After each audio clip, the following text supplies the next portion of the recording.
antes de ir con él, retomar el discurso de la presidenta Claudia Sheinbaum Pardo por motivo del aniversario de la batalla de Puebla del 5 de mayo. Vamos, Ceci, vamos a ver, escuchar a la presidenta.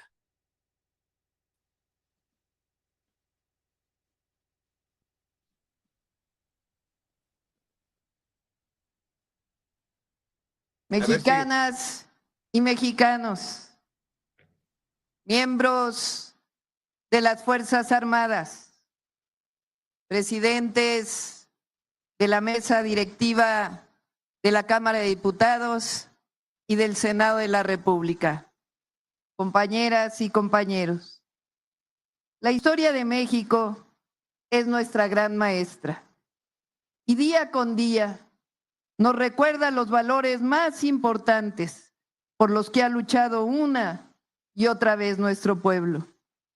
La independencia, la justicia, las libertades y la democracia. Hoy recordamos uno de los momentos más patrióticos y conmovedores de la defensa de la patria.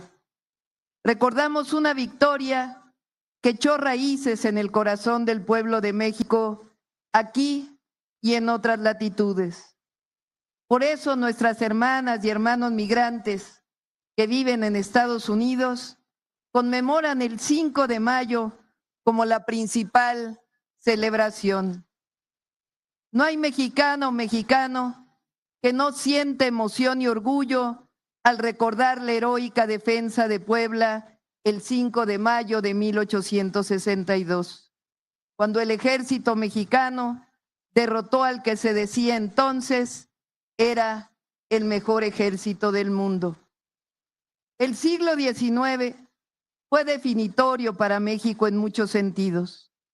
Aunque desde 1810 el pueblo de México había decidido ser un país independiente, a mediados del siglo XIX, los conservadores de entonces buscaban que un rey europeo viniera a gobernarnos. Los conservadores de entonces se resistían a adoptar la Constitución de 1857 y las leyes de reforma, porque su promulgación representaba el triunfo del bienestar común por encima de los privilegios, la victoria del derecho por encima del abuso. Representaba el triunfo de la democracia por encima de la monarquía.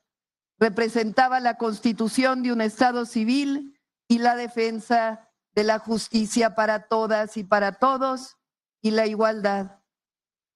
Los conservadores, traicionando a su patria, fueron a buscar un monarca al extranjero. Su proyecto político había sido derrotado por los liberales y por el pueblo de México, encabezados por Benito Juárez García.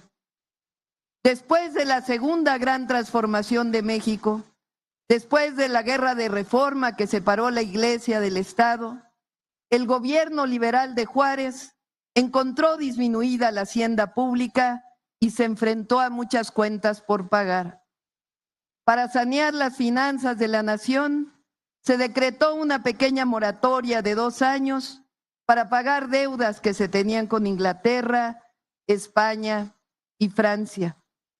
En un principio, las 3 potencias europeas reaccionaron belicosamente, pero tras una serie de negociaciones diplomáticas, jornadas de diálogo instruidas por Benito Juárez y llevadas a cabo, entre otros, por Manuel Doblado, Inglaterra y España se retiraron de las costas de Veracruz, satisfechas en sus demandas y seguras de que la deuda sería saldada. En cambio, el ejército francés persistió en sus deseos de invadir a México. No lo hacía por la deuda, que en realidad era un monto muy menor, sino porque Napoleón III estaba interesado en establecer una monarquía en México, atraído por la riqueza de nuestro país y engañado por los conservadores de entonces, que le hicieron creer que el pueblo de México quería un monarca extranjero. Ante la amenaza de una invasión armada, el presidente Benito Juárez ordenó la creación de las Guardias Nacionales y del Cuerpo del Ejército de Oriente. Hay que decir que la dirección de la Defensa de México fue ofrecida en principio a otro general que se rehusó, quizá intimidado por la responsabilidad histórica. En cambio, el general Ignacio Zaragoza aceptó diciendo que triunfaría seguro de la valentía y el honor de sus tropas. Zaragoza decidió concentrar sus fuerzas en la ciudad de Puebla y desde ahí defender a México. Desde el 19 de abril se registraron algunas escaramuzas entre el ejército mexicano y el invasor, pero fue hasta el 27 de abril cuando las tropas francesas avanzaron sobre Aculcingo, Veracruz y finalmente el 4 de mayo de 1862 llegaron a Amozoc, Puebla. El general Ignacio Zaragoza contaba apenas con 4,852 soldados y tenía poca artillería. Según se dice, en una junta de generales que tuvo lugar en Puebla el 3 de mayo, Zaragoza, al notar el escaso número de hombres, ordenó a todas las unidades morir en sus puestos si era necesario. El ejército francés superaba en número a los soldados mexicanos y tenía un menor armamento. Contaba además con el apoyo de unos cuantos mexicanos intervencionistas. En una carta al general francés le comunica a su superior con arrogante ignorancia que sería en esa batalla dueño de México. Lo que no sabía el ejército invasor es del patriotismo del pueblo de México, la valentía de sus soldados, su entrega y su capacidad de sacrificio. Cuanto más preciado se encuentra el peligro. Las palabras con que el general Ignacio Zaragoza se dirigió a sus tropas son las siguientes: puede ser que ellos sean el mejor ejército del mundo, pero nosotros somos los mejores hijos de México. Un mensaje que atraviesa años de historia y resuena en nuestro presente y siempre en el corazón del pueblo de México. A las 5 de la mañana del 5 de mayo comenzó esa memorable batalla. El general Ignacio Zaragoza formó 3 columnas de apenas 1,000 hombres y ordenó que avanzaran para hacer frente al enemigo, mientras que dio órdenes para que la artillería se ocupara en fortificar la plaza. El ejército invasor avanzó hacia el Cerro de Guadalupe con una columna de ataque que superaba en número a las mexicanas. Pese a que era un movimiento inesperado, el general Zaragoza respondió con audacia al movilizar la brigada Berroizábal, al cuerpo de carabineros de a caballo, al batallón de Reforma y al de zapadores que rechazaron con valor y dignidad la invasión. Fue hasta las 7 de la noche del 5 de mayo de 1862 cuando el ejército enemigo emprendió la retirada a su campamento. En el telegrama que el general Ignacio Zaragoza envió al presidente Benito Juárez tras la batalla de Puebla, se leía: las armas del Supremo Gobierno se han cubierto de gloria. La victoria de la batalla de Puebla el 5 de mayo de 1862 fue gracias al valor y a las decisiones del general Ignacio Zaragoza, que supo elegir los mejores puntos para fortificar la ciudad de Puebla, que distribuyó de la mejor manera los recursos disponibles, que tuvo la inteligencia para saber cuándo atacar por sorpresa, cuándo mantener la línea de batalla y cuándo tomar la ofensiva por el honor y la libertad de México. Pero también debemos este triunfo a las y los combatientes, a los soldados del Cuerpo del Ejército de Oriente, que no dudaron un momento en ofrecer sus vidas por mantener la independencia de la nación, que se enfrentaron a un ejército afamado con las armas invencibles, con la valentía, el patriotismo y el amor por México. Esta victoria también fue posible gracias a indígenas de Puebla, que utilizaron lanzas de madera y las herramientas con que labran la tierra para enfrentar al ejército invasor y en defensa de nuestro territorio. Después de la victoria mexicana del 5 de mayo, Napoleón III consideró la situación inaceptable y envió un contingente mucho mayor de soldados, incluyendo tropas de otras nacionalidades aliadas, para asegurar la ocupación de México.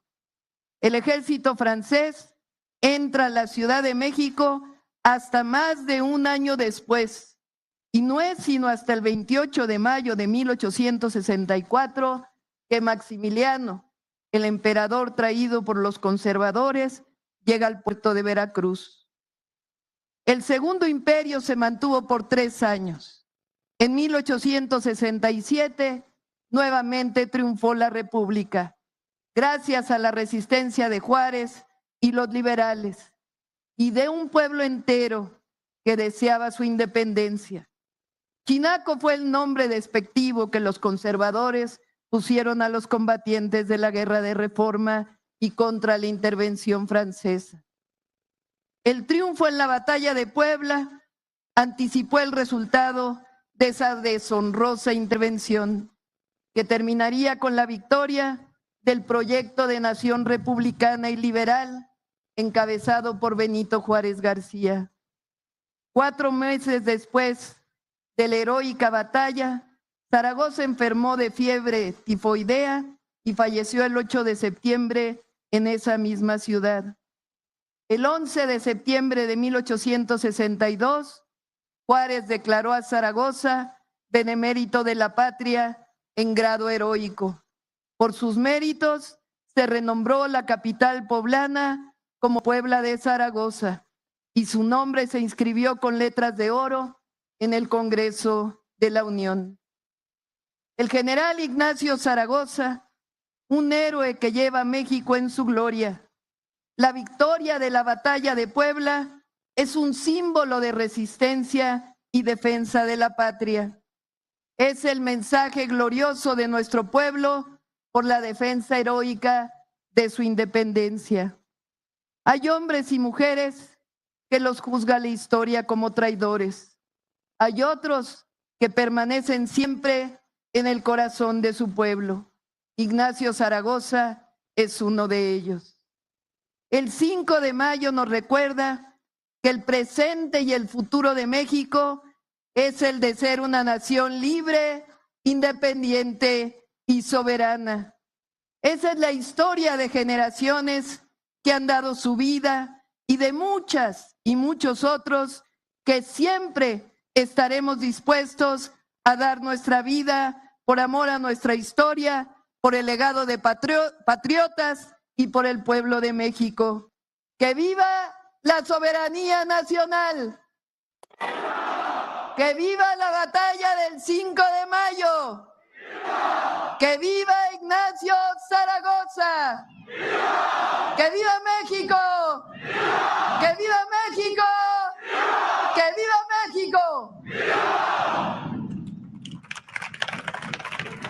Ahí está el discurso en el 163 aniversario de la batalla de Puebla, más actual que nunca, creo yo. Eric Gutiérrez, te agradezco mucho por tu paciencia, querido Eric.